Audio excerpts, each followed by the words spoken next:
Саламатсыздар ма? Бүгін біз сіздермен эссе және эссенің түрлері және де эссе жазу барысында жетістікке жету жолдары, эссені қалай жазу керек және де тиімді жолдармен тоқталатын боламыз. Эссе жазу үнемі жетілдіру, ой өрісін кеңейтуді талап ететін шығармашылық үдеріс. Эссеге жазушының өзіндік көзқарасын, сыни ойын жетілдіру, ұстанымын дәлелді бекіту, ақпараттық қарулануы болуы және де тақырыпты ашуда метатанымдық білігін тиімді қолдануы, сондай-ақ шығармашылық қабілетін тыңдауы, ой жүйелігін ретті болуы маңызды. Сонымен қатар жазу түрлері мен стильдерін тиімді қолдану да маңызды болады екен. Ары қарай айтатын болсақ, бұл жерде эссе жазу және оны жазу барысында жазушының өзіндік көзқарасы мен сыни ойлауын қарастыратын боламыз. Яғни бұл жерде өз пікіріңді айту, сыни көзқараспен ойлау және де шығармашылық ізденісі эссе жазуға тиімді болып келеді. Бұл жерде өз пікіріңді айту, яғни бұл жерде эссе жазу барысында өз ойыңды, көзқарасыңды айтып, оны дәлелдермен нығайту маңызды. Бұл сенімділік пен ықпалдылықты береді екен.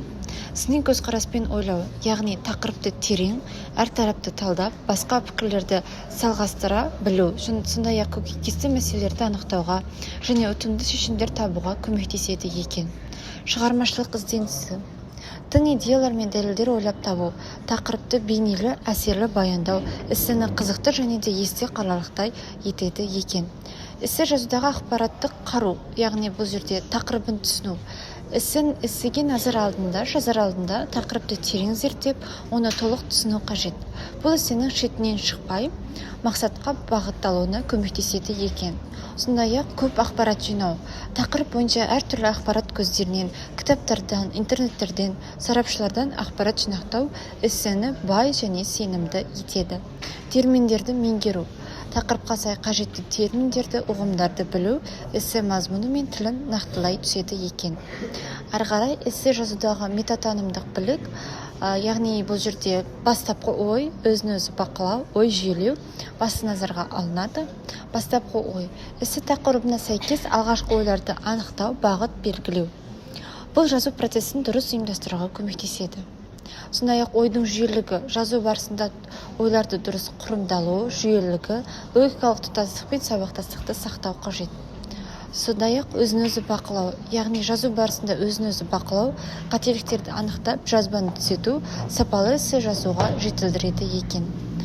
Эссе жазудың шығармашылық аспектісі. Бұл жерде жаңа идеялар ойлау, яғни эсседе күтпеген өзгеше идеялар, тың шешімдер ұсынуы оқырманның қызығушылығын арттырады. Сондай-ақ тілді сұлу қолдану. Эссе тілін әсерлі, көркем етіп, сөйлем құрылымын тартымды ұйымдастыру эссені әсерлі етеді екен. Эмоциялық әсер ұялату. Оқырманның жүрегіне жол тауып, қозғалтатын, ойландыратын эссе жазу мақсатқа жетуге ықпал етеді. Өзіндік мәнерлі тау, яғни жазушының ерекше стилі, көзқарасы, тілі эссені қызықты және есте қаларлықтай етеді екен. Эссе жазудағы сөздік қор мен ойлауды жеткізу. Бұл жерде ең басты назарға алатын зат түсінікті жазу, яғни ойды айқын, түсінікті жеткізу маңызды. Көп күрделі сөздер қолданбай, қарапайым тілмен жазған дұрыс. Одан кейін сөздік қорды пайдалану. Эссенің тілін байыту, сөздік қорды молайту арқылы ойды көркем, әсерлі жеткізуге болады. Ойдың бірізділігі, яғни эссенің мазмұны мен құрылымы логикалы, ойдың дамуы сабақтасты болуы керек. Талдаудың тереңдігі. Тақырыпты терең, сындарлы талдай білу эссенің сенімділігін, дәлелдігін арттырады екен. Эссе түріне байланысты жазу тәсілдеріне тоқталатын болсақ, жалпы эссенің бізде бірнеше түрлері бар. Олар аргументті эссе, сипаттамалы эссе, сондай-ақ салыстырмалы эссе, себеп салдарлы эссе.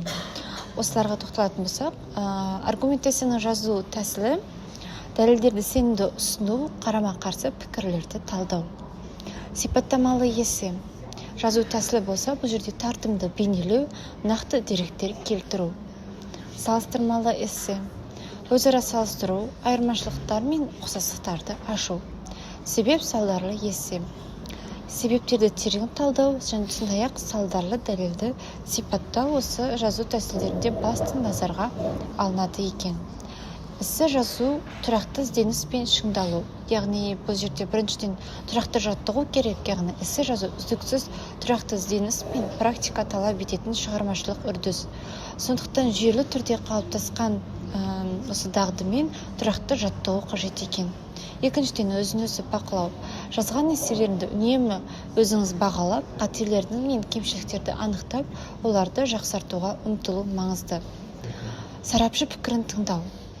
Эссеңді тәжірибелі сарапшыларға, ұстаздарға оқытып, олардың кеңестері мен пікірлерін ескерту сапалы жазуға жол ашады екен. Біз бұл бөлімде эссе және оның түрлері, эссені қалай жазу керек, сондай-ақ қандай жазғанда эссе тиімді болады, эссе жазудағы аспектілер жайлы тоқталып өттік. Назар қойып тыңдағандарыңызға рахмет. Сау болыңыздар.